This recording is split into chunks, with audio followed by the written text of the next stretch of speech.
Okay. Let's go back to Zoom. All right, thank you. Thank you all for coming. Today is the third Sunday of the month. So this is the PDA South Orange County chapter meeting, and we are very fortunate to have Angelica Duinas and Alan Minsky with us tonight to have a conversation about her congressional run. And so I will be handing that off to them pretty shortly. There are just a few things, and I think I need to hit the record button too, maybe.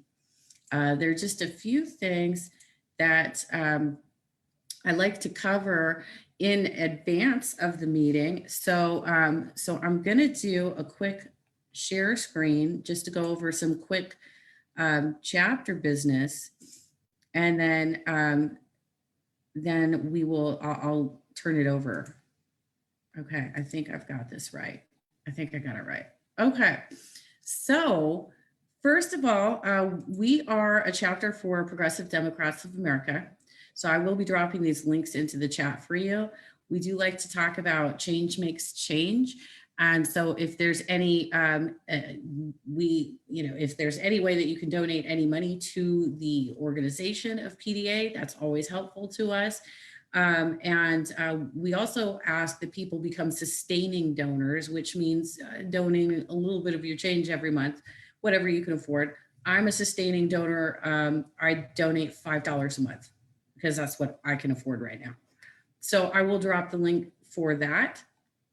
The other thing that we like to cover, since I don't have Dr. Bill on the call because he probably had a long day too, right?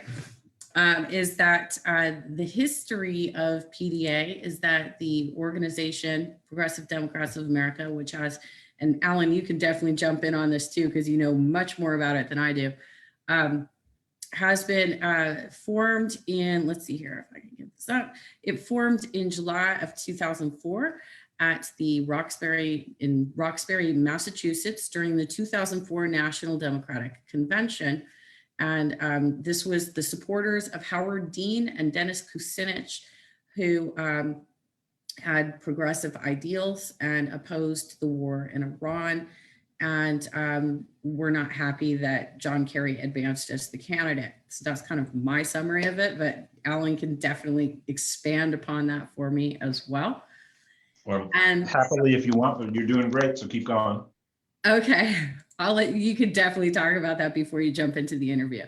So, and then we have a new liaison program. So formerly what we were doing was letter drops, and we would do, this is part of our activism as an organization, is that we would lobby various politicians, whether it be our congressional representatives or our senators, or in regards to our state PAC, which is called PDACA, we would do like assembly people or state senators, or we have this divided up in such a way that it's, and Alan can definitely dive into this. We have our PACs set up in such a way that we're following the appropriate procedures to approach people in using the correct organization when we do it. So as part of our activism, we lobby for legislation such as voting rights, Medicare for all. There are a few things going through that we're looking for. We were looking for co-sponsors at different times. We're always looking for additional support and talking to our representatives to get them on board with the policy that we're trying to advance. So I will drop all of those links for you in the chat, and I hope that you all look into it and sign up for it and get on our mailing list so that you can learn more about these things. So with that, I think I'm obviously much more abbreviated about this sort of stuff than Dr. Bill is when he jumps in and does this for me. But really, I just like to make sure that we have the goals of the organization covered first. So what would normally take us about 20 to 30 minutes, I just got nailed out in 10 minutes. So Alan, if you want to expand on any of these programs, I will, I think I stopped my screen share, correct? I did. I will drop the links in the chat for everybody, as well as on our social media pages.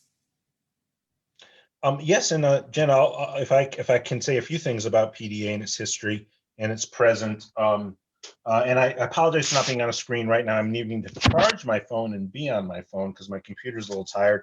And if I had my screen on when I'm charging my phone, you'd have a nice view of my kitchen ceiling.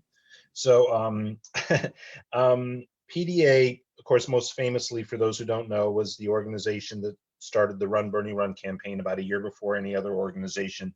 We launched an effort to draft Bernie Sanders to run for president. No other organizations in the country were doing that, pretty much locally, let alone nationally. We are a national organization at the time. At the time, there was not that powerful a progressive movement in the country inside the Democratic Party. And we were, however, advocating that Bernie Sanders not run as an independent, as Ralph Nader had, and he, of course, was an independent from Vermont. And there was wide speculation that if he ran, he would run as an independent because the thought was he'd just get wiped out in the first primaries by Hillary Clinton. It would be over like that. If he ran as an independent, it would extend through the summer. We argued that that was not the way to go, that the policies, especially after Occupy, were very resonant, that he was going to lift up with the American public. Our political director, who tragically died about 6 weeks ago, recognized in Bernie that Bernie had a fire in his belly and had a great capacity to communicate with people across the country.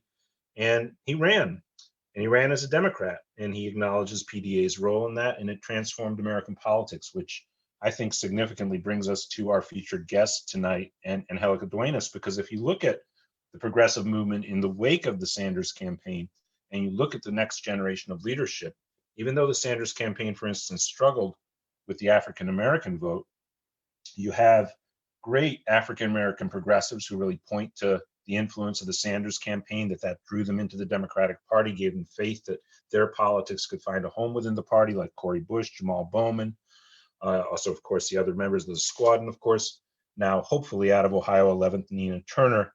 That, of course, the progressive radical politics of the Sanders campaign have incredible resonance with younger Americans and younger Americans from communities of color.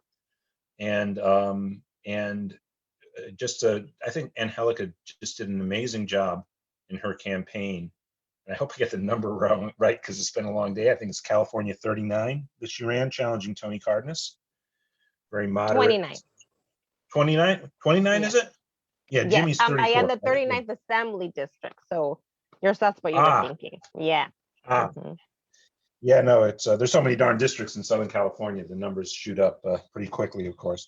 But 29, and for people in well, and Angelica can talk about the district herself, but I do want to say though about the liaison program, which is it's a particular program that is designed around a couple things. One is PDA as a if you go back to 2013, 2014, there wasn't Justice Democrats, there wasn't Our Revolution. The base of people who were in PDA were very committed to fighting a very difficult fight inside the Democratic Party. And they became very, very knowledgeable about the barriers, the operations of the national and state parties, the parties around the country and the states, what the barriers were for progressive policy to get advocated. They're quite sophisticated group when it comes to how legislation is actually achieved and made. And so coming in as executive director to lift up our letter drop program at congressional offices, the PDA base is really adept at being able to go into congressional offices and make very well informed cases for specific pieces of legislation, knowing how the legislative process works, and make as big an impact as we possibly can, not only advocating for progressive legislation, because let's be honest, with where even now the Democratic Party is, even as the progressive movement has influenced it, for so many of the elected officials, they pretty much are committed to their donor class, not so much to their constituents and the needs of the society as we see them, and they're very hard to move.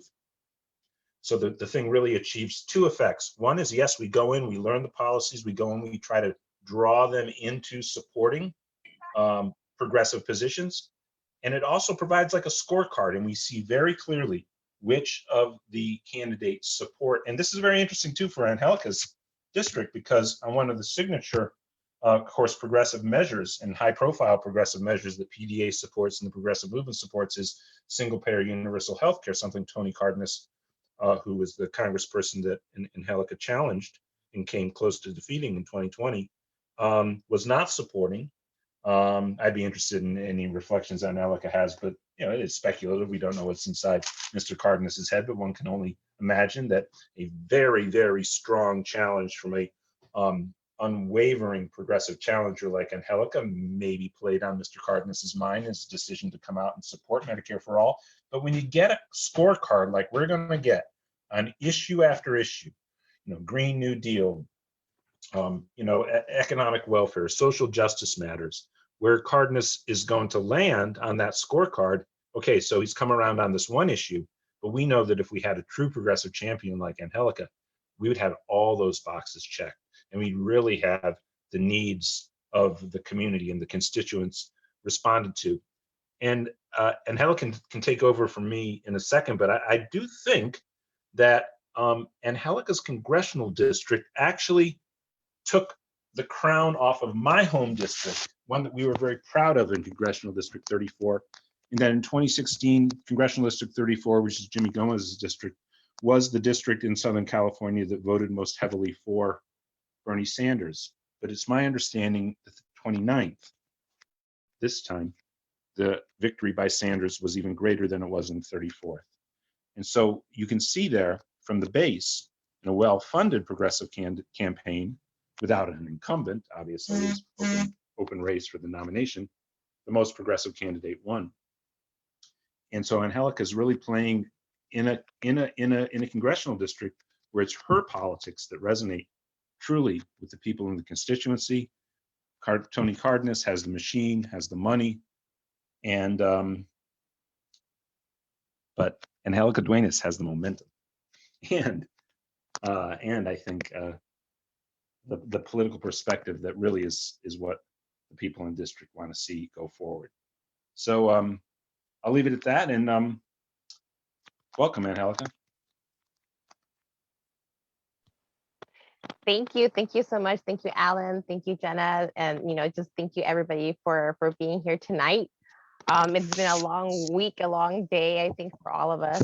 And like I was mentioning earlier, I have 5 kids, and Sunday is laundry day. So it's been like rough. So thank you so much for making the time for tonight. And okay, so I guess I'll talk a little bit about myself, and then we can go ahead and start taking questions, I guess, right? Like just discussing a little back and forth.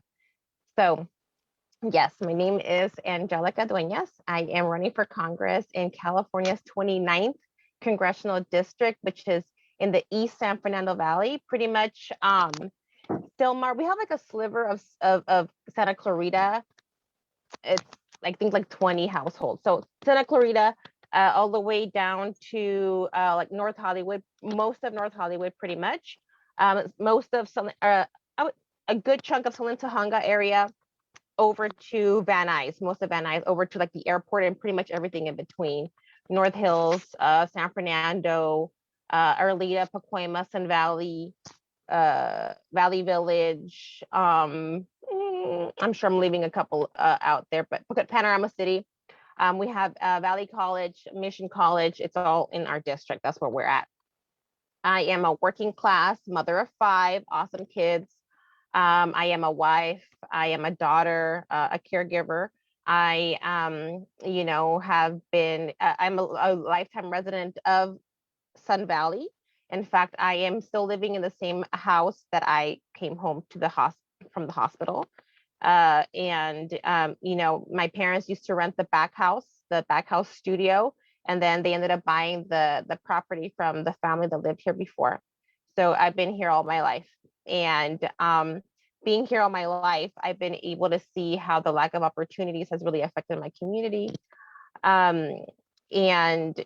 Being just a person, I feel like a privilege because I care, I guess, and I've been aware, and I was born here, and even though privilege, I guess, looks differently, and it's all perspective, but I do believe that people of privilege should utilize their privilege to empower themselves and others. And so with that perspective, I ended up getting really wanting to run for office, or the idea of being in the political world was really, it kind of caught my eye back in high school.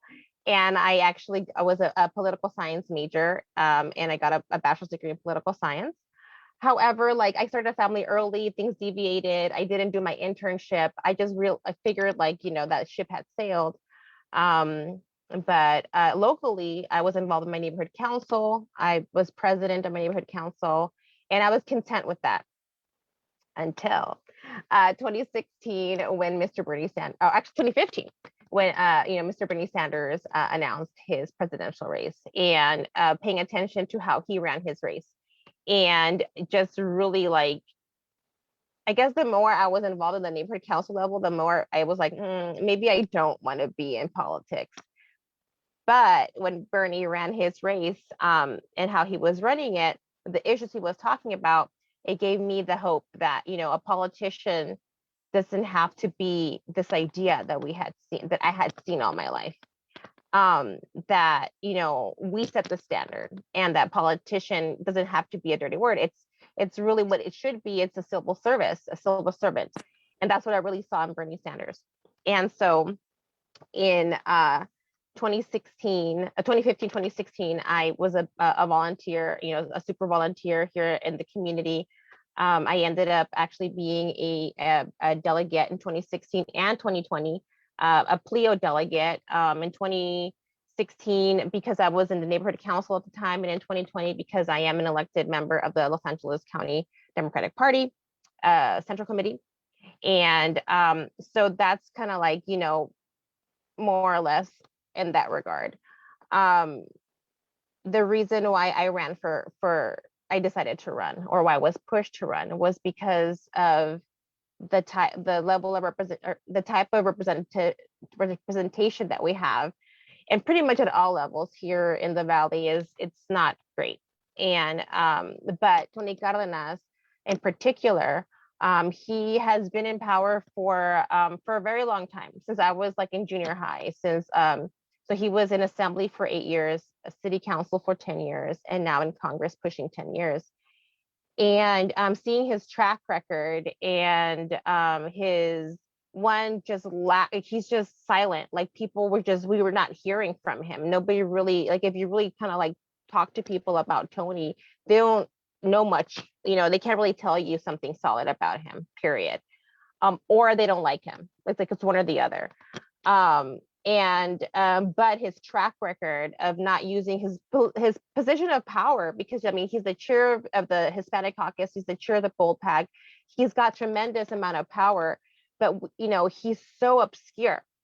It really tells you so much of the type of representative that he is. He's just an empty suit. He's like literally ready to just do what his donors need him to do. We were looking for other people to run. We weren't able to find somebody. That's how I ended up running. Without boring us with the details, we'll talk about what happened here in this last run in 2020. In 2020, which was actually my second run against Tony Cardenas, we did amazingly well. We raised a little bit under $80,000 from 100% grassroots, and we were up against $1.2 million raised by Tony Cardenas from super PACs and special interests. So we were outraised over 15 times. Okay, we were able to get 44%, almost 44% of the vote. This was without any consultants, no strategists, no special tools. We were not able to get the PDI or any of that. We were doing this with county data and Google Sheets. We didn't even have Excel. So we were doing this with like a tiny small team of core volunteers, and a few dozen volunteers that came out and really stepped it up. We were able to do this in the middle of a pandemic. I was working actually full-time up until like January, before the primary. So I was like full-time on the campaign January and February, and we were able to make it through to the general. In the middle of the general, in August, my dad died. So in the middle of the general election, I had to plan a funeral. So against all odds, you know what I mean, we were able to do what we did, and I'm very, very proud of ourselves because people who we're talking to didn't expect us to even get past 30%. And we did this fighting for Medicare for all, a Green New Deal, tuition-free higher education, housing, affordable housing as a human right, a Green New Deal, in a progressive foreign policy. We were transparent where we stand on the issues, and we really just stood by the progressive issues that really matter to our community. By showing that we are out there fighting shoulder to shoulder along our community. It really did motivate a movement here in the East San Fernando Valley, all through a pandemic, all through the time where we were not able to knock door to door and have the conversations necessary to win an election that we, need to win here and the fight that we're up against. So against all odds, we were able to do what we did. And this is why I am, we feel called that I am, because of the 51,900 plus folks that voted for me, I am obligated to run again. And this time around, here we are over a year ahead of time, getting ready and making the preparations and leading putting our path to victory together, and doing what we need to do to ensure that we're going to win this time around. Because if we were able to do what we did, that when I was not even able to give my full-time attention, other than 2 months ahead of the primary, and then at the end, in between, with dealing with a whole lot, 5 kids, 4 kids were homeschooled. My dad passed away. We were going, oh my gosh, the list goes on.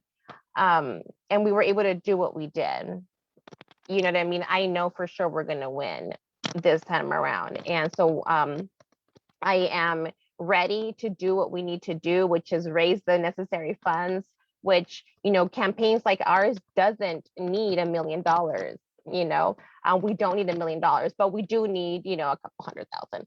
And so here we are, working on trying to get to that place, and talking to people and getting to the point where we want to stay grassroots, but it's time to level up, right? And so we're talking to the experts, we're talking to grassroots strategists out there, and we're getting ready to really set up a campaign that it's guaranteed to win with all the work necessary, obviously, that we're ready to put in. But yeah, this is what we're doing right here in the East San Fernando Valley. And just really quickly, if you have time, check out our website, Angelica4Congress.com, Angelica4Congress.com. You can find us on Instagram, Twitter, and Facebook at Angelica4CA. So check us out there. We should open for questions, but I just want to encourage everybody to sign. It's actually pretty significant right now, I think, for people to be able to help this campaign out in every way. Smallest step is even like following on Twitter, following on social media. Get your friends, get your political allies to follow on social media, follow on Twitter. It's very PDA.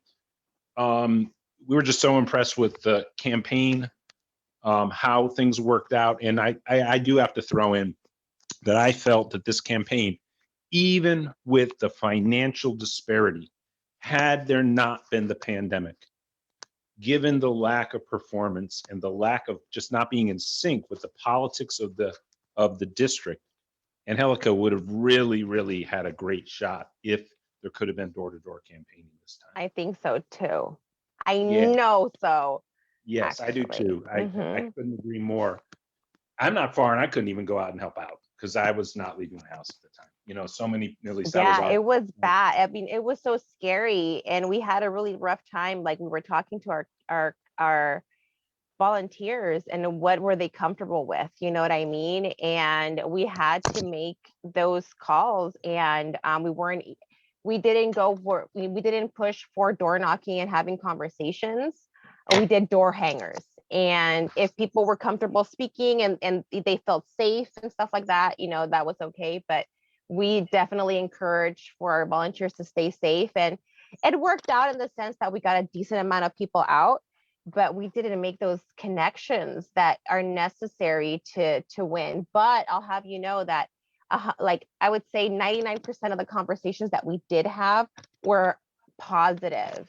And that just showed us, and we were like, oh my gosh, if we were able to door knock and have these talks, we would have won. I mean, it was unbelievable, the response that we were able to receive when we made that contact. Over the phone was okay, good too, but nothing beats face to face. And so I just encourage people to just really become aware of the campaign, lift it up however you can, and there's no reason that California 29th, which hasn't been an area of Southern California, which has had a lot of political power and a political influence, why it can't be the heart of the progressive movement with a squad member from Southern California, which, by the way, you may have noticed, Ro Khanna, Barbara Lee, they're great. They're also from Northern California. Where are our squad members down here in Southern California? And again, when we do think about, where the focus of political reporting is in Southern California over the decades of the history of Southern California, it hasn't been up in the North San Fernando Valley. And so, this is something that a political machine thinks it can dominate. And we have to really just make a big push for real democracy in CD 29 and lift up the voices of the community. So it's just a great campaign, a model campaign, and lifting it up now can really be important, getting it even more on the radar screen of our partner organizations around the country to get more support behind Angelica's campaign. So I know it's early, and by the way, PDA hasn't even officially endorsed. We do have a process, but I think we know where we're going in this one. Yeah, I just encourage everybody, down there in South Orange County and letting people know about this campaign, which was really, really very close and can really produce an exciting model for democracy and progressive politics here in Southern California. Absolutely. It should be just pointed out in the San Fernando Valley, there's such a lack of organizing that, I'll be honest, when I say a small team, I mean a small team of people made this happen. And with lots of obstacles, with no money, you know what I mean? And it was just kind of crazy. You have no idea. What I joke is kind of like, have you guys ever seen the the one person band with the guys has the drum and the cymbal and the harmonica and that was all of us and stuff. And so we were able to do so much with so little. It's not sustainable though. So I don't want to put my amazing team through that again. However, we do have a group of people who are willing to do that all over again, which is great. Which means that, if we can really build the infrastructure that we need so that we don't spend so much time, okay, because that's what it comes down to. We spend a lot of time setting up a lot of these things that if we had better tools, we wouldn't have thought about, you know what I mean? And easy things that one would think, you know what I mean? Contacting people, uploading information, updating stuff, that could have been done more efficiently, right? And time is money and all of that stuff. So, early support financially right now, because, we are early on, so there aren't volunteering opportunities so much right now. But, helping us out in that regard, signing up to volunteer for when we're ready to have events, that is also something that you can do just to help us out. But yes, we are just we have so much runway, really, that we are ready to put in the work necessary to close that gap. Jenna, do you want to facilitate questions? Yeah, sorry, I was dropping links. Do we have anybody that has any questions? Does everybody know how to use the raise hand feature? It looks like does somebody have a hand raised? Oh, Felix, you have your hand raised. Go ahead and unmute. Hi, Angelica. So I've contributed to this campaign for this for this term, and I also contributed last term, and I phone banked for you last time, and you mentioned infrastructure, so I'm just I just remember when phone banking there I just encountered a lot of numbers that just did not go through. And so I know that this might be an issue of fundraising where you just need more money to I don't know, to buy those the voter database information. But I just wanted to raise that as a concern, and just I hope that we can, through fundraising, that we can get a better phone banking going. And then also just a slight concern. I'm fully on board with the campaign, but just with Tony having now signed on to Medicare for All, how do you plan on sort of separating yourself? I mean, I totally trust that you are the progressive choice in this race. Just like, how are you going to separate yourself from him now that he's, kind of done this? Oh, now I'm on board with Medicare for All, so just want to throw that out there. Yes. Well, no, first off, thank you so much, Felix, for your volunteering, your service, your support, and just helping us out, and your continued support.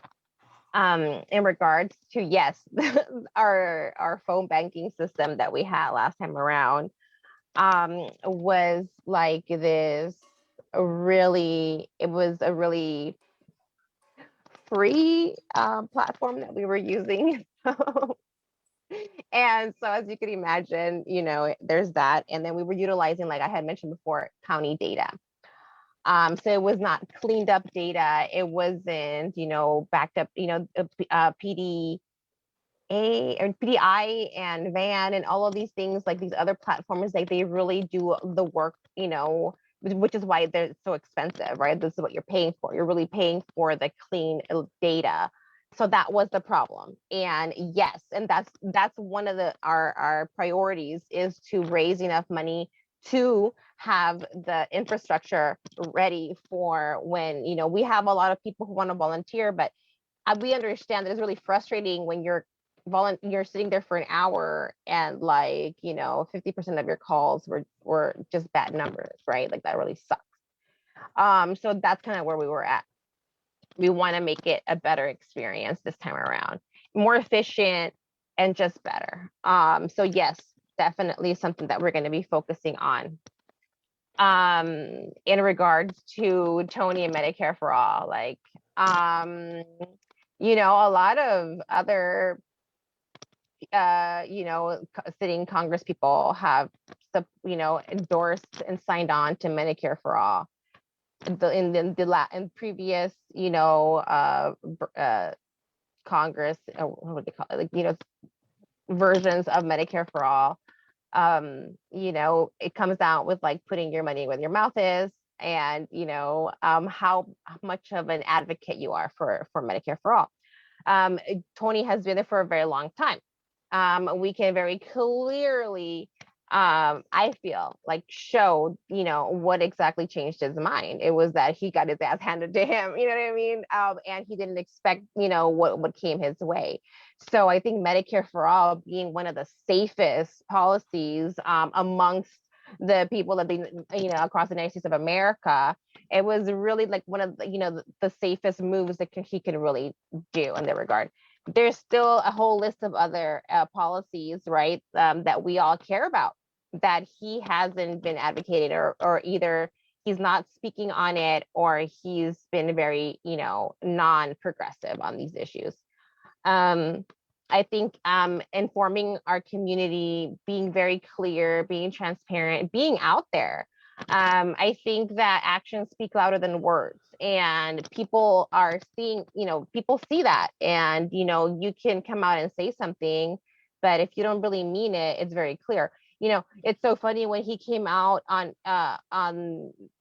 the day that they announced the new Medicare for All bill, and he was one of the featured speakers, and it was like, I'm one out of 12 or 11 kids, one out of 12 kids, and he's like the number 12. And I saw how my dad struggled. He was able to provide food and rent, but but not healthcare.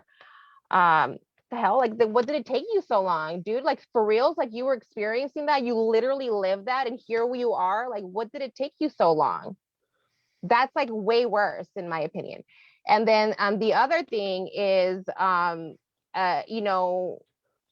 fact that like, big pharma is his number one funder. Like, okay, you know what I mean? Like, it's just, actions speak louder than words. And in this day and age, when people are researching and you take 2 seconds, and I mean, you're not even done with your sentence and you already got fact checked by these kids, and their parents are listening to their children. They understand that kids have a lot of power, young people are informed, and so that's what we're going to be focusing on, is leading a campaign with a lot of information, and being very transparent always, and calling him out basically as needed. Thank you. Nice. Okay. It looks like Kayla has, did I pronounce your name correctly? Okay. Phil, welcome to unmute. Hello, nice to see you again. Was just on the call with you earlier, so that's really cool. Nice to see Felix as well.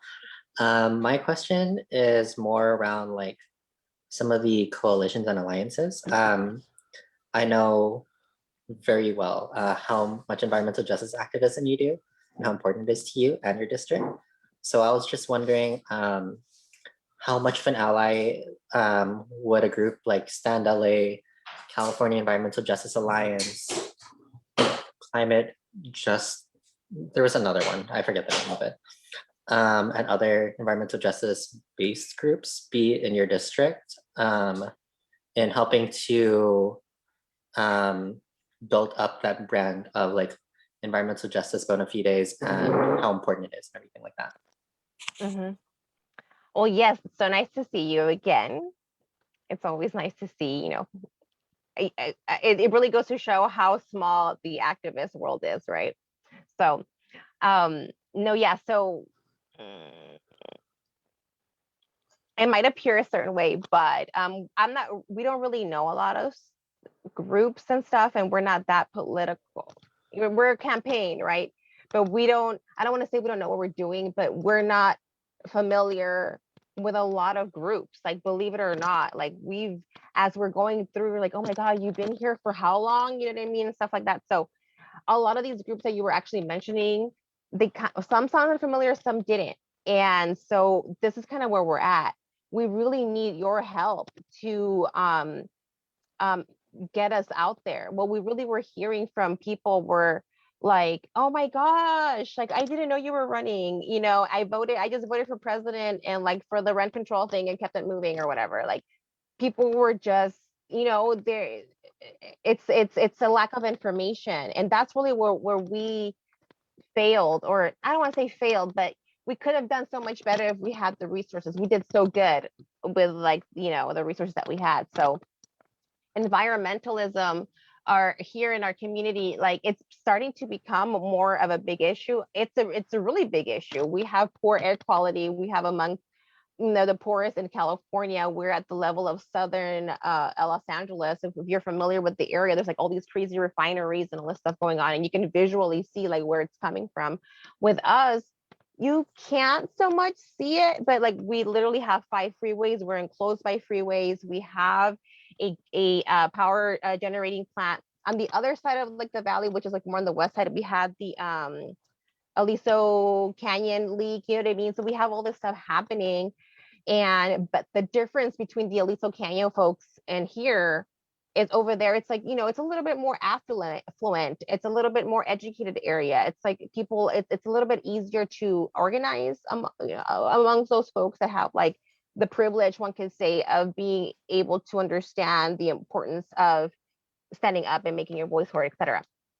In our community, it's like people are trying to pay the bills, like they're trying to pay like the rent, the light, like, you know what I mean? They're figuring out like how to take care of their sick parent while they're going out to work, all this stuff. Like, now the Zoom thing and this, that, and the other, and you want me to do a daily check-in to get my kid to school. Like there's all this stuff happening that, this power plant thing that they're like, all I'm hearing is like my bills are gonna go up. Like they're just seeing like this is really complicated. I'd rather just not, and that's kind of the mentality of the people, because you're just surviving. However, as time is going on and people are, again, technology and young people and the communication that's happening between the generations, is that we're coming to realize the intersectionality of everything. You know what I mean? Like the reason why you're sick is because there's pollution, and the reason why there's pollution is because these representatives are taking money from XYZ and then they're turning a blind eye to this, and it's all interrelated. You know what I mean? The fact that, the reason why we have such a high unhoused population is because of the lack of, rent control and affordable housing. Why? Because for the last, forever, we've been seeing like the breakdown of the protection. It's like, like the banks, it's all related, like it's all interrelated. And but it's so like overwhelming that, who has time for that? But with the pandemic, one of those silver linings that we have seen is that people are taking the time to actually do a little bit of research, you know what I mean? And we were fortunate that, here in California, you have, they call it the jungle primaries. The top two system is that, whoever makes it to first or second place in the primary makes it over to the general. So you have like sometimes two Democrats, two whatever at the same party going up against each other. Once you just see two people going, one versus the other, it's not so overwhelming to do some research, right? Like so we really felt that, and we still do that. Like one of the hardest bits of our effort here is getting past the primary, right? On election night, we went to sleep. I was in third place, and it was creeping up a little bit. And I was like, oh, I was like so upset. I was like, I better have lost by a lot, because if I lost by a little bit, I'm gonna be so upset. You know what I mean? Like it was gonna like. And as time was going by, we would refresh, right? It was the most boringest party in the whole world party. We were all just like, refresh, right? And then so I got like a ding, like at 5 o'clock in the morning or something. And it was CJ Barina who ran against Brad Sherman back in last time around. He was like, you won. And I was like, what? And I go in there and I was like, oh my gosh, I had moved my way up to second place. This is how close things are. But this is like, it's just crazy the amount of stuff that we're dealing with. Another like idea, I don't even know how I sidetracked, but anyways, here we are. How close and how important and how grassroots things are. On election day, November 3rd or whatever, at like 6 o'clock in the morning, no, like 5 something in the morning, bing, like I got an alert that our bank account was negative $300. So like I literally like wrote a check, right? So I loaned myself like, $500 or something. And then somebody had so I had a few like cash donations and like a couple of checks that people had written. I was like, I'm like driving to the bank, and this is what we're doing, you know what I mean? And like literally, so imagine if we were properly like properly funded and properly equipped, like what we could have done. You know what I'm saying? Like literally, it was like, $80,000 a county data and like a Etch a Sketch, you know what I mean, and Google Sheets. So like that's how we did it. It's like crazy. So I need your help. I can't do it alone. I'm very efficient, but I need your help. I do want to just chime in too for people in South Orange County who may not be aware of this, but if you looked at the LA County map of where the hot spots were for COVID in Los Angeles County, and for about a 6-week period, Los Angeles County became the hottest spot in the world and one of the hottest spots to date across the pandemic. And the concentration of cases in LA County were inside the triangle west of the 5 freeway going south from downtown, south of the 10 freeway, and east of the 405. So that triangle. Mhm. And then one other place, which was Congressional District 29 Mhm. up in Selmar. There's And Pacoima, Sun Valley, and Silmar. and Yeah. this is the core of the people who were the heroes in our society during the pandemic, who were in a life situation where they had to continue their work. They were the essential workers who kept our society going. And of course, this can't be pinned on Tony Cardenas per se, but there's a politics of status quo politics. Mhm. And again, this much logic certainly can't be pinned on someone like Representative Cardenas, but it is just part and parcel of the sort of setup of American society that working class communities of color, all the way up into and across, now we see the very fact of people's lives are not valued.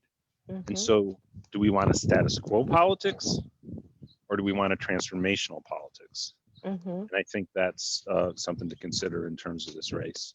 Absolutely. I mean, we can't blame Tony for, COVID, right? But what we can blame Tony for is his lack of action and utilization of his position of power. And the reason why people are dying, Latino people of color, African American folks are dying in higher proportions because of they are already afflicted by long-term disease, right? They have, we have diabetes, we have high blood pressure, we have all these other underlying conditions, obesity, because of our lack of nutrition, good, food options. Again, all interrelated, right? How it's all just, we've just been getting so screwed for so long that we don't even see it anymore. We're just like, well, that's how it is. That's just how it is. You know what I mean? And it's really sad. And so what I tell people is like, we deserve better, not less bad, not less nasty. Like what I tell the kids, I'm like, I need this room clean, not less gross. You know what I mean? Like, hello, give me something to, be happy about when they come back, right? So this, we need to push for better. We deserve it. We deserve better. We deserve clean air. We deserve clean water. We deserve healthcare. We deserve, tuition-free higher education, childcare. We're the richest country in the whole world and the richest state in the world, when the richest freaking city. Come on now, this is crazy. It's just crazy. So, and it's like what they say, the bigger the lie or whatever. I think that we've just been convinced that we're not deserving. And those of us that are like, wait a minute, we finally some sense got, and it's happening with people. It's like, no, we deserve better. Look at the lack of resources. And there's not, actually, let me take that back. It's not a lack of resources. It's the misappropriation of resources, right? There's more than enough to go around. But when we're blowing half of our funds in the military, it doesn't even go to the military. It's actually going to private contractors, that etc. So it's, yes, absolutely. And this is what we have in Tony. Tony is the person that takes all the money, doesn't say anything. He's wasting time. It's like, get out the way, man. You know what I mean? Get out the way. And it's so funny that if you take a look at his social media and just him, it's hilarious. It's we already won, I guess. This is what we need. This is the type of, action. And it's not even that much, but now he's on TV and stuff like that. He's brushing up in his Espanol, which is great. He's all of a sudden, he's got really cute slideshows happening in his social media. He's got a new logo that should really get the kids.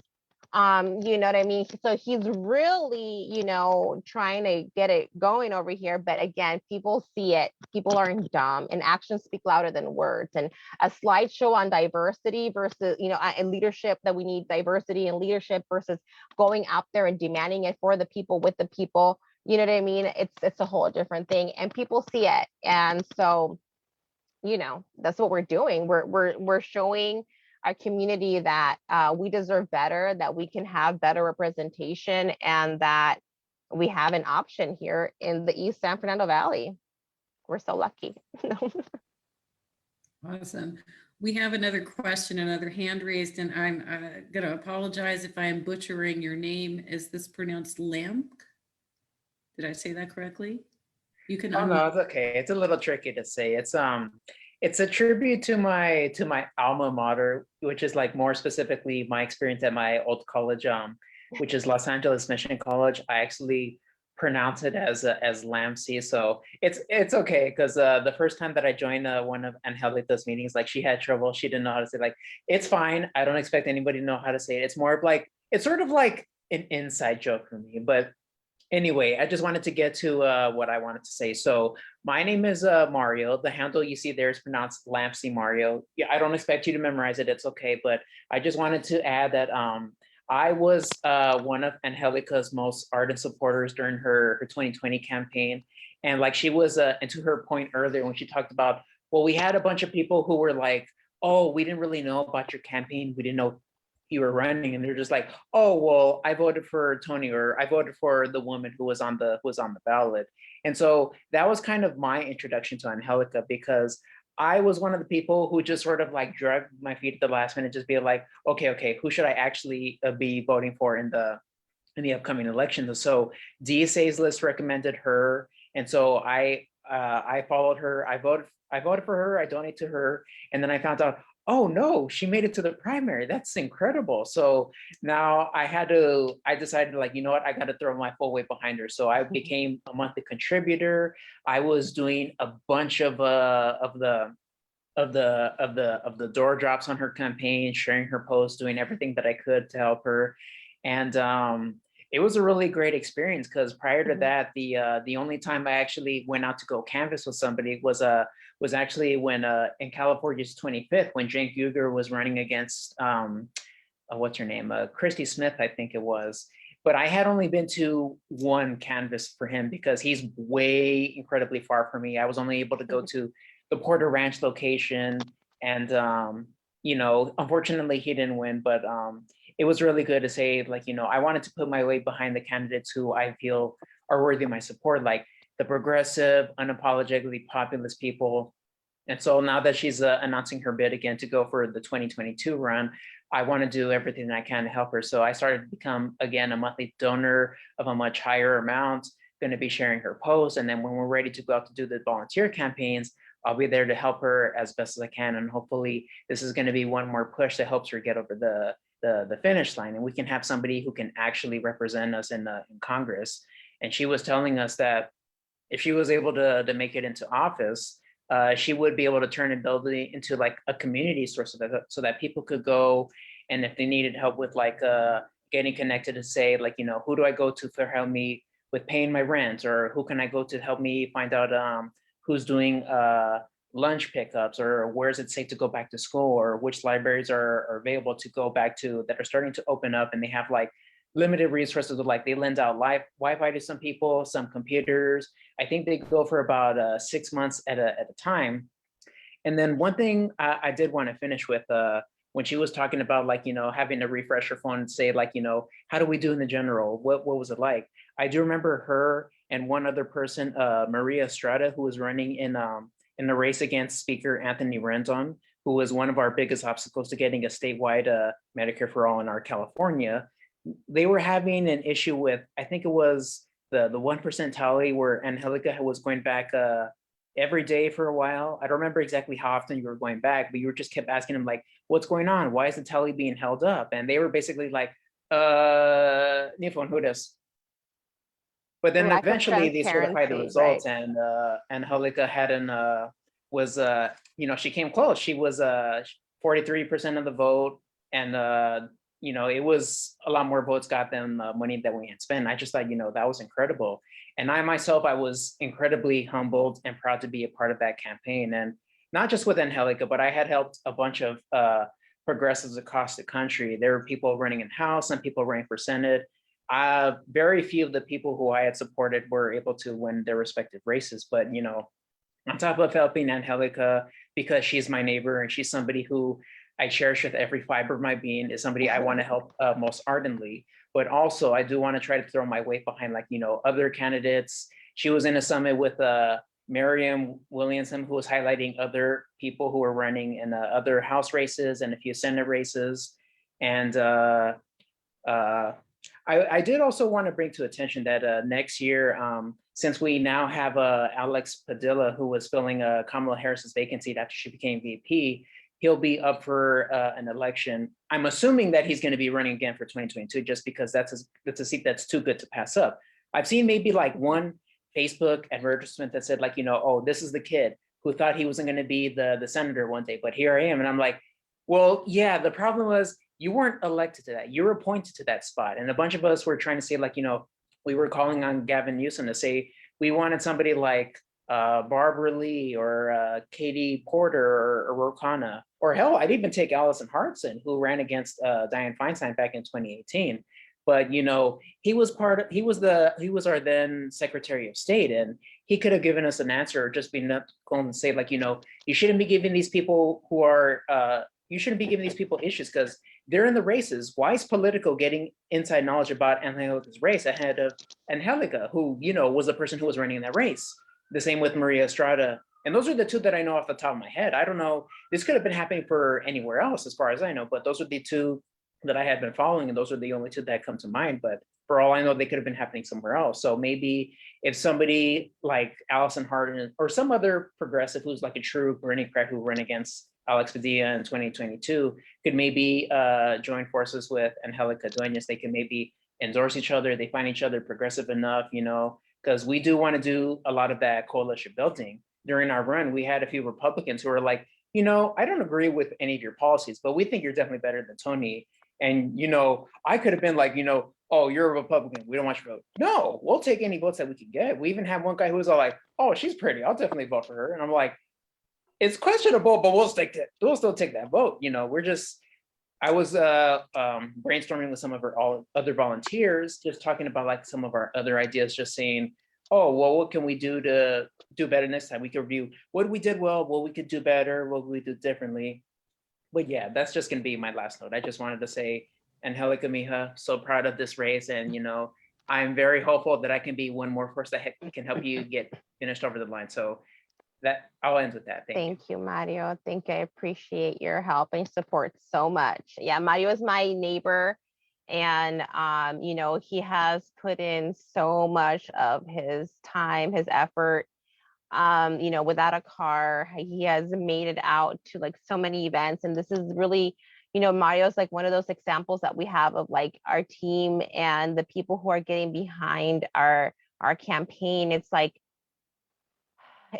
really touching and really humbling, and it's so much part of why I keep on going is I don't want to say it, but I guess it's a little bit of guilt and I feel so committed to the people who believe in me, and in the days that I'm just that's it, I'm done, it's no, you know what I mean, so many, this is bigger than me, this is bigger than whatever pain or frustration or we're people sadness and disappointment that we're feeling, you know what I mean? So I guess to bring it back to how serious and close and things that we are on stuff, it's really hurtful when you're seeing that people who you thought or groups that you thought would have just jumped right in, because of whatever reason. Sometimes it's oh, we didn't know you were running, to there's a limited number of candidates that they can endorse and etc. And people who just saw that the race that we were up against was so uphill that they were trying to look at more viable races, you know what I mean? You saw people who were I'm why are you going to why are you maxing out on AOC when you live right here? You know what I mean? Like she's gonna be okay. Although, you know, absolutely do not stop your AOC donations. Like I'm just saying, that was just an example. But where, you know, things like that, where it's like, oh my gosh, we were so close. So like if anything, $5, you know, it will make such a big difference. If you can become a monthly donor, it would make an immense difference. If, you know, if you're local, please sign up to volunteer. Yes, we don't have any events yet, but once we're there, you know, it's going to make a huge difference. And people like Mario, who, you know, I'm not going to put his business out there, but like people like that we have behind our team that were, you know, are working, you know, hardworking people who have their own struggles, who are dealing with their own challenges, and they're still putting my campaign, our campaign as a priority. Like it's just amazing. And so we really need your help. We really, really do it, because, you know, just a little bit of more of an infrastructure, we could have made, you know, Mario's experience so much better if we would have had, you know, even better tools for him and for all of our teams. So thank you, Mario. I appreciate it. We'll take the next question. So before I hand it back to Kayla, who's back in our stack, I do have a quick question for you as well. Have you, since you would, upon election, you would be a part of the squad, have you reached out to any of them to pick their brain or collaborate or try and get maybe some dual fundraisers where you're working together? So about that, like I had mentioned before, we're not connected, right? So like we've searched and stuff like that, and like we've messaged, you know what I mean, people and stuff like that. Like, is it the email that they check anymore? We've gotten like, oh, hi, this, you know, account is, you know, managed by a volunteer team type of like responses to some, and then we just don't hear anything. Since we don't have like a, you know, an agency, and we're not dealing with, you know, people in the know, even amongst progressives, there's still like, there's like levels, right, of like connections. We're very much grassroots, and wherever you meet, probably not even like, we're probably even, you know, not even there either. Like, what if you can, like, you know, Google, you know, how to contact XYZ, that's the level of connections that we have. And so we've tried. So if you have any squad members, contact information, send it our way. If Alan's still on the call, from what I've heard, Rashida is the most accessible. You know, that's so funny, because I feel that Rashida and I are the one, like, I feel like a connection with her. I feel like once I am a fellow squattee, her and I are gonna be in the corner, like trying not to cuss, right? Like we're just like, I really just appreciate her energy completely. Right there with you. No, and it's something that I've worked a little bit behind the scenes with trying to help out the campaign, and I certainly this time round am going to elevate the campaign, and then you know, do what I can. Yeah. Much appreciated. Awesome. So the two of you definitely stay in touch. All right. So I'm going to give it over to Kayla, who is back in the queue. Yeah, would love to continue a lot more of these conversations over Twitter or text. I believe that you might have my number through Sherpin or something. Yes, I have it written down from the previous call. Awesome. And yeah, like environmental justice is really big in the district that I'm in as well. Like I'm on the steering committee for environmental justice nonprofit. And yeah, like a whole bunch of other issues. So really down to talk more about those policy brandings and everything. Some, not corporate PACs, of course, because I know that we don't like those things. But like some of those more grassroots PACs, like Matriarch, for example, and like labor unions and those kinds of things. And yeah, because I really want you to win, like really, really badly. And I would love for any candidate that I work with to be in Congress with you. So would really love to have these conversations further.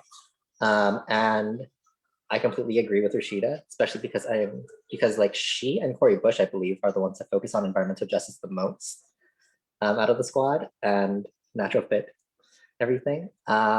So yeah, just wanted to really say that. And yeah, like what kind of organizing infrastructure, do you have the sense that the organizing infrastructure in the district is really changing a little bit from Ooh, I previous? missed that part. I'm sorry. Oh, yeah.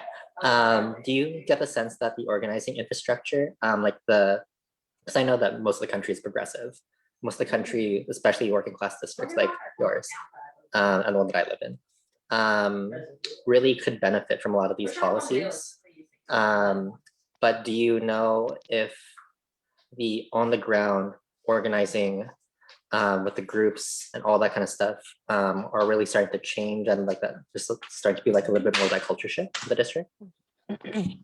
Well, I would say that with technology, social media, and just like an added, I guess, ease of communication with Zoom and being able to meet, even like, I guess, another silver lining actually most recently with COVID has been like this new thing where everybody's having Zoom meetings, digital meetings and stuff like that, that it has actually made it a bit easier in some ways, and also through mutual aid for like new groups to be like kind of starting up throughout the Valley and in LA in general. One of the problems that we have here in the San Fernando Valley, and maybe it's throughout other places, but with us here, one thing that we've come to find out as time has gone by is that a lot of these like key nonprofits that are like have like a seat at the table end up being like they're like little projects, side projects of these people who are already in power. And it's like, oh my God, you go back and it's like, oh, you mean like Tony and Nudie started this motherfucker? Like, okay, that makes sense. You know what I mean? Oh, you mean her, like, Nodi Martinez's husband is like, getting a cut out of this. Oh, well, that makes even more sense. Things of that nature. So it gets a bit complicated because, when you're just a person that doesn't know about this and you are, environmentalism and the environment and stuff like that, it's a priority to you. So you go and you get a job with this organization that does good work, but it's just, it's really complicated and really hard. So I feel, it's a lot of stuff that we're dealing with out here. To try and figure out who's literally like, we're trying to figure out who is trustworthy, you know what I mean? What organization do we want to like really like, organize with? And we're seeing that there's some organizations that take over your work. Like you start doing work and next thing you know, they show up and they want to slap their logo on there. And next thing you know, they're calling shots. And next thing you know, Tony Cárdenas is carrying a box of lemons. And it's like, what happened here? You know what I mean? Anyways, that's like an inside joke, but it's stuff like that, it's like, so there's that. But you know what I mean? Like at the same time, our lack of resources in the San Fernando Valley already, like before even COVID, the fact that our unemployment has been 25 to 50% higher than the rest of the country at any given moment since like, 90s this way. It just, COVID really just kind of like, it made it worse, and people having time. And in some cases, like, you do have, it's kind of like, it goes to show just how shitty things are, that like being on unemployment is like, people are doing better than when they weren't. And so we do have, some group of people that are in that boat that have been able to utilize their time to really start like, and like this kind of like UBI situation that they're experiencing along with qualifying for Medi-Cal all of a sudden. So they have like this universal health care experience too. The fact that the stimulus happened, they saw it happen, that they got approved, at one day, and like by the next week they had it. Like it was like, these things can happen. The solutions are possible what the hell, right? And so it's like a revelation, of times that we're dealing with in our community. And I think that it just comes down to being able to capture these people, right? Being able to let them know that we're here. And yeah, we're working with other organizations, but in a very grassroots, because we want to keep our movement safe. Like we want to protect our movement, you know what I mean? And we want to make sure that it's not going to be infiltrated, that we're not going to end up getting, messing around with groups that we shouldn't be messing around, stuff like that. So yes, but we're trying to stay safe, right? I don't know. I don't know, Alan, if you're still with us, but I am, but I am with my family. We were trying to make sure a bumblebee had a more comfortable death than being in the driveway. So sorry. But we were listening. I was listening. Okay, It's so really strange here up here, by the way. It's like 85 degrees and super windy. I don't know how it is where you are, Angelica. Yeah, it's been windy and it's a little bit warm. I actually have my fan going, but yes. Yeah. Yeah. I'm going to have to slip away in a bit. I was going to ask you, since Angelica just brought up a lot of basically MMT concepts, and you were talking about this earlier today. Isn't there an event or something that you have coming up in regards to like an economic task force or something? Well, it is just the issues organizing team. I have a background where my father was an economist, and so he was a prominent guy, and a lot of the leading people who advocate for MMT was a student of his, and then his student, so 2 generations removed. His most prominent advocate in the country, Stephanie Kelton, who was one of Bernie Sanders' lead economic advisors. And so ever since I've been ED of PDA, I knew I was going to eventually sort of launch something where we, have a sort of study groups with MMT, bring on economists, try to figure out directly how it relates to public policy in an immediate sense, and maybe in a little bit over the horizon sense as the progressive movement grows support. So we'll be launching that now. We pretty much launched it earlier today, but we are going to go back and forth between sort of that level of economic theory and a more practical approach to economic justice issues around, labor unions, wages, jobs, et cetera.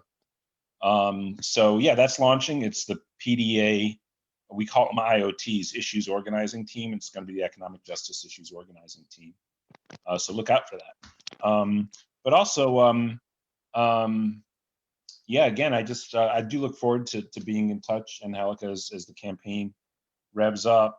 And it is important for people to do what they can on the outside of the campaign. I mean, PDA is a not an insignificant player. We have a seat at the table. But some of the other organizations that focus more exclusively on elections have more money than we do. And Justice Democrats, even some that are to the right of us, and we're pretty much in line with Justice Democrats politically. But organizations like DFA, PCCC, they really should look into Angelica's campaign. But Justice Democrats, of course, is a really prominent one. Now they're called a coordinated PAC. We're an independent expenditure PAC. We can do things like hold events with the candidates, and we can drive our members to the campaign. We have a chapter in Angelica's district. In fact, that's how I initially came to endorse myself, and the PDA National last cycle endorse was from the grassroots up. The San Fernando Valley chapter voted to endorse Angelica before the primary, and PDA National followed, both for the primary and the general. And that's the way that we work, is then we have people in district. We do understand at PDA, again, through our sort of mass membership participatory structures like chapters, like what we're at right now for South Orange County, that you don't want to, like right now in trying to get Manchin to break the filibuster. We're not that strong in West Virginia. Trying to get Sinema to break the filibuster, we're super strong in Arizona. And we understand that getting Arizonans to put the pressure on Sinema are more effective. Arizona has not as insular a political culture as West Virginia. So in West Virginia, people in West Virginia do not want to hear from outsiders telling them what to do, right? And Yeah. always, everywhere, from CD 29, yes, America is this, there's this kind of way in which it's a national culture, and there are very many overlaps and shared components from this section of the country to that section of the country. But having this job, it's amazing how distinctive even congressional districts are in big metropolitan area population centers, one from the other. And so to have people in the district, for have them then as an independent expenditure in our operation advocate for Angelica, not to have some national person be barking at from outside. We do that too. Of course, we're going to advocate nationally. We're going to raise money from our national pool for the candidates we endorse. But it's great to have people in district, and then it's great to have people from in district or out of district that we can then throw to the campaign and work for the campaign. But yeah, also for all of us though, look, we're growing as an organization. We're doing well. We're not going to have the war chest that Justice Democrats are going to have.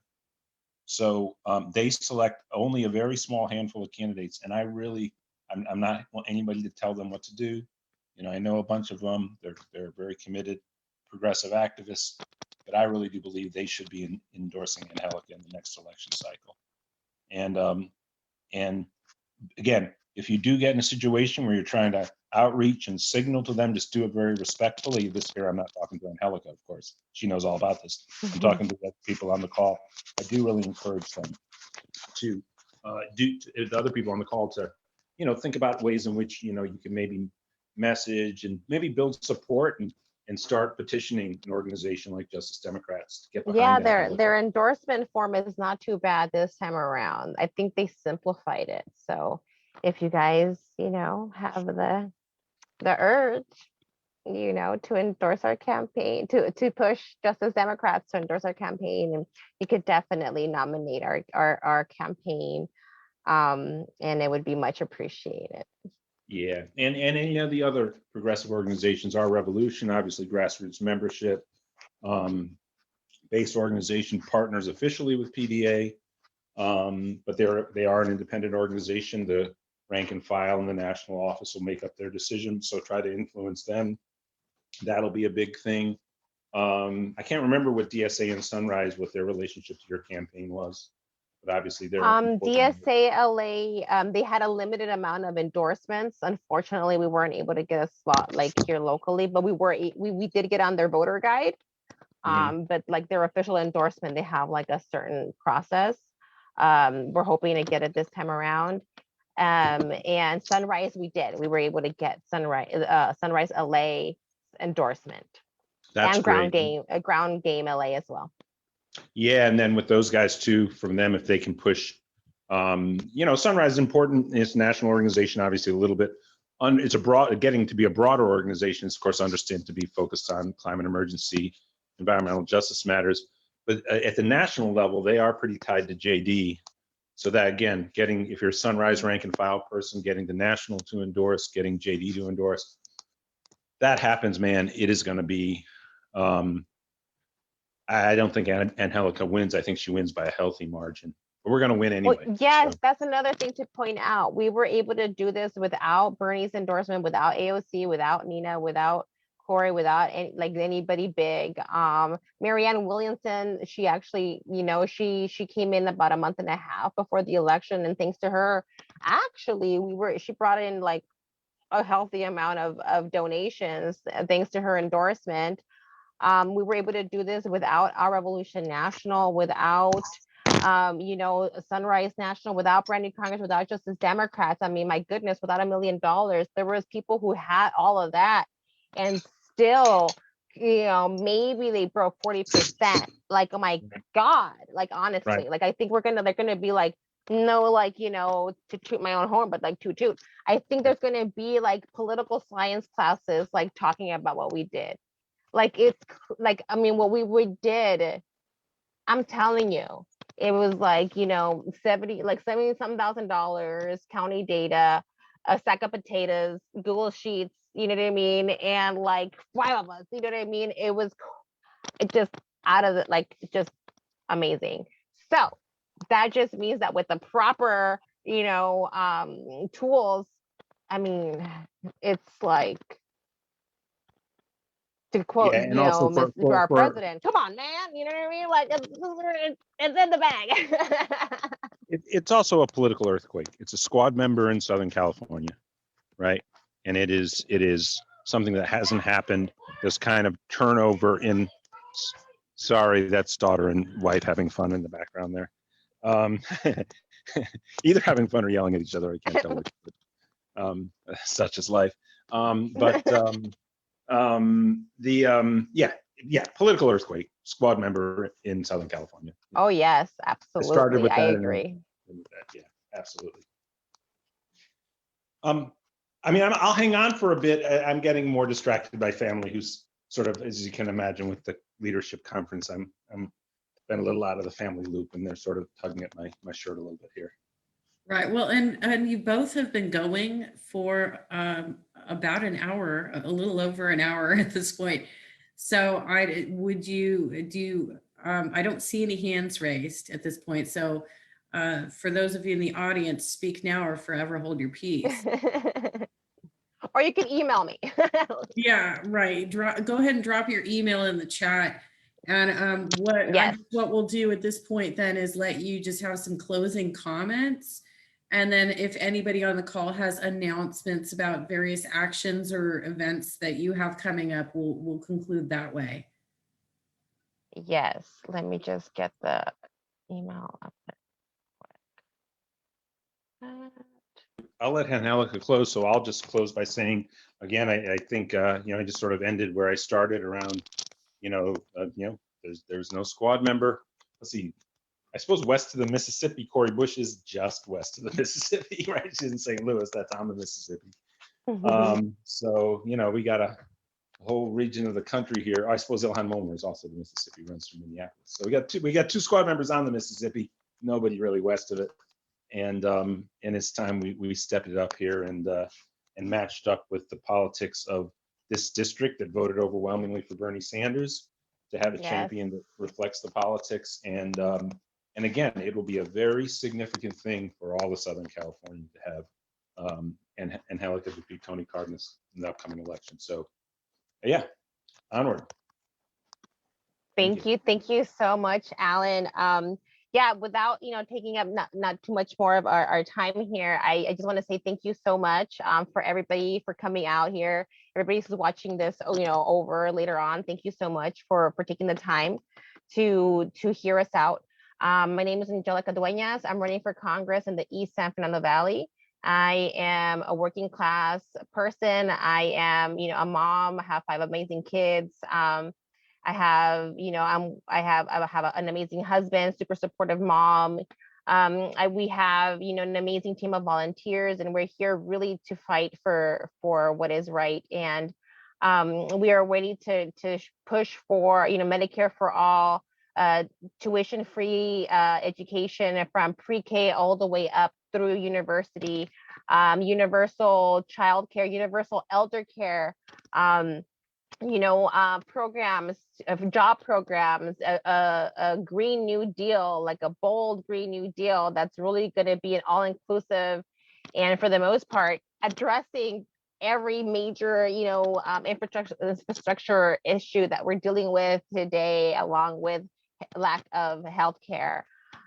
Pushing for foreign policy that is dedicated to peace building, and in being a humanitarian, addressing the worldwide any crimes against humanity worldwide, addressing the immigration problem by really having these open and truthful conversations on climate change and how we need to push for global solutions, immigration, talking about, how the, our government is actively disrupting governments across the globe and causing for people to have to leave their countries by proxy wars that are killing people, and the list goes on. We are ready to fight for our community, empower our community, and utilize our community office as a community empowerment center where we plan to share our space with our community, where our community members are able to, hold space, hold meetings, and organize within themselves. We are ready to teach our community. We hope to be able to have, dozens of high school, middle schoolers coming through our office on a weekly basis to hear our workshop and to become our future activists and future leaders that this country needs to make real changes. We hope to be able to mobilize this country across the nation and to really push for people to become empowered where they are, to really help me out, because I understand that I'm going to be one out of 430 some odd people in Congress. And I'm a person, I'm just one person, regardless of what anybody else, was to say. One squad member is one squad member. You really can't put the whole bulk of responsibilities on one person. However, what we can do is utilize our position of power more effectively and push for local activists and residents to push their representatives and their congressional districts to support and to push for the issues that we need to have passed in Congress and Senate, etc. So we hope to be able to not just hold our seat in Congress. We understand how Congress works. It's a seniority game, and we really that's not the path that we're leading on. Yes, we do.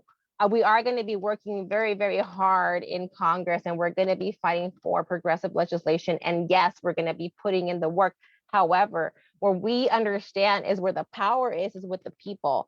And that's what we plan to do. Is we want to empower, we want to support, we want to educate the masses to push for these policies that, we understand that real change only happens from the bottom up, and that's where we want to focus. So thank you guys so much. Our website, angelica4congress.com.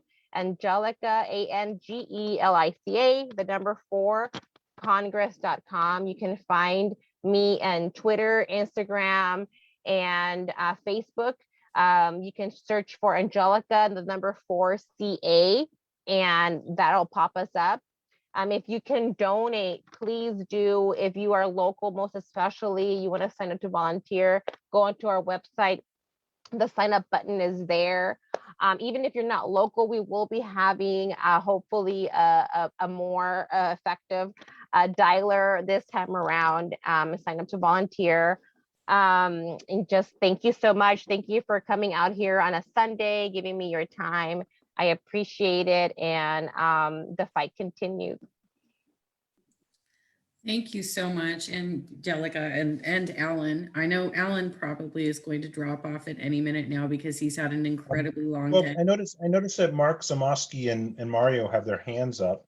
Yeah, I And, was going to transition to that, but I was going to give you an out if you wanted to drop off. But oh no, but I know that Mark, I think, is in district. So maybe maybe if he has a question for Angelica before she jumps off, maybe Mark is in the CD29, I believe. Yes, he Mark, is. He's yeah. my biggest donor. When people ask me, so who's your biggest supporter? Mark Zamoski. Like Tony's like, Anthem. No, what is it? Davita. You know what I mean? I'm more like Mark. Well, all I wanted to say was not a question, but just my outright admiration for Angelica's communicative ability and willing to make herself available. My first experience after she was running for Congress as a Green Party candidate, and I was part of a local 47 musicians union political PAC. We ended up endorsing Bernie Sanders in the primary, and I don't know if it was just email or I called, and I just said, hey, I'd like to have a meeting with you. on some of the issues that are important to me. And she got back to me like right away, and we had like an hour and a half meeting at the Groundworks Cafe on, right near the red line for the Los Angeles. Sorry, I'm not. Metro. Anyway, the part of my incognizance is that I'm in hospital now, and anyway, Angelica got back to me right away, and we met at this coffee shop, like right across the street from the Universal, not Universal, the North Hollywood subway line, and she spoke with me for an hour and a half, and I was so impressed, given my prior experience with trying to communicate with Tony Cardenas, and she's the real deal in my estimation. And thank you, Alan, and thank you, Angelica. I so grateful to both of to everybody in PDA that has decided to throw their support behind your campaign. Thank you, Mark. I hope you're okay, Mark. Yes, I'm in a clinical trial for CAR T therapy. It's a clinical trial that, hopefully, given my cancer returning, that this will work better than the other options that I've had. I like the idea of having kind of bioengineered T cells, and that will recognize, I think the proteins were CD19 and 20, and then what ends up hopefully happening is that your immune system takes on the cancer, and it's evidently it's been FDA approved for childhood leukemia, but that's only the CD19, and with the CD20, it'll take on hopefully non-Hodgkin's lymphoma with the same effect. Good luck, and I hope you're feeling okay. Yes, but I'm under observation now. I've had the bioengineered blood sample like 2 weeks ago, so they have to watch me for 30 days, and that's why I've been kind of AWOL. So, but thank you again, Angelica, for all that you do, and thanks, Alan, for leading the cause here. And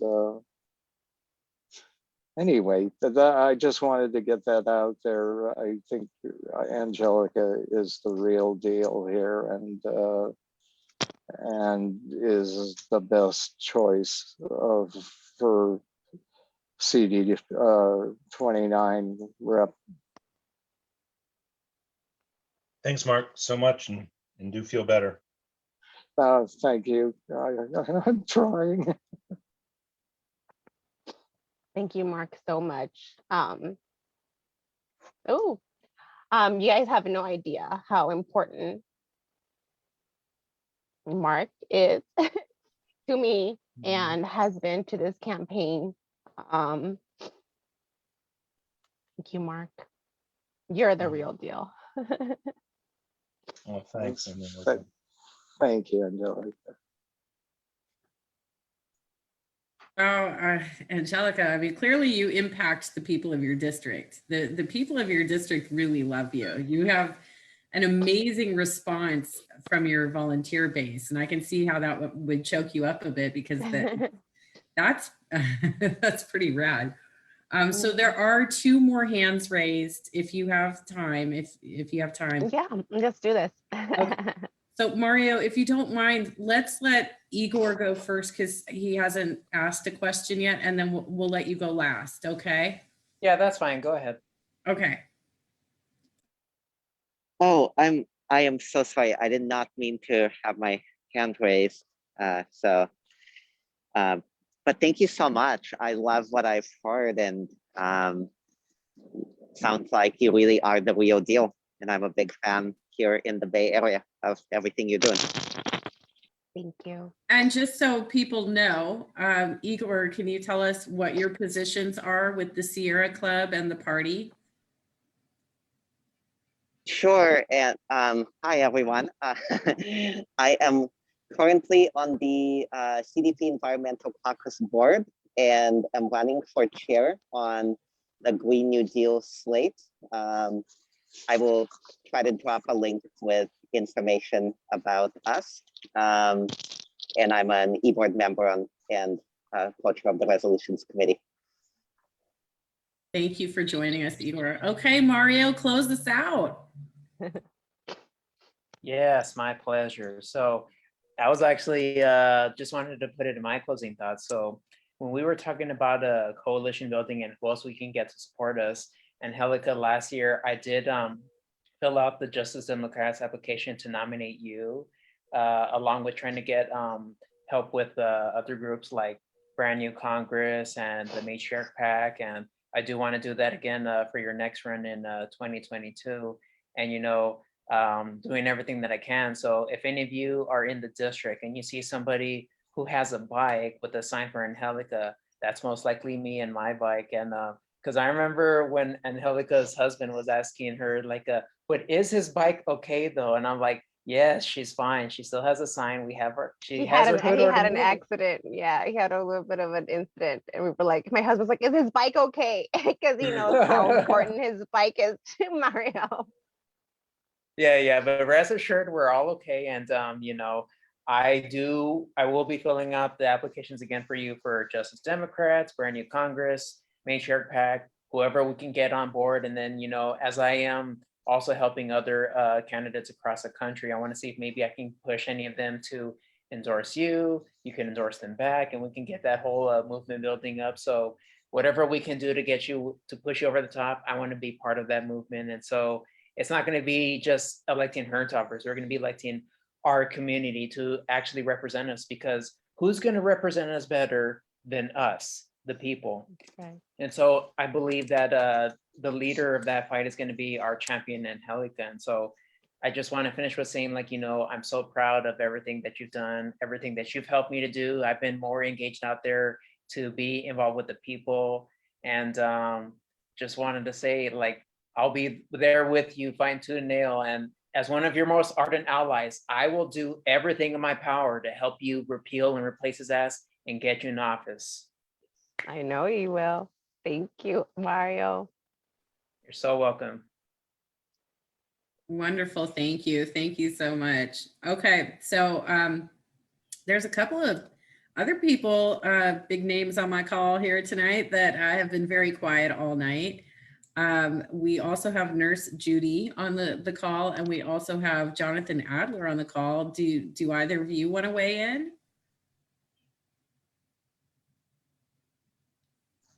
They're both still muted. Well, if you decide, if either of you. Well, I'm a little punch drunk too.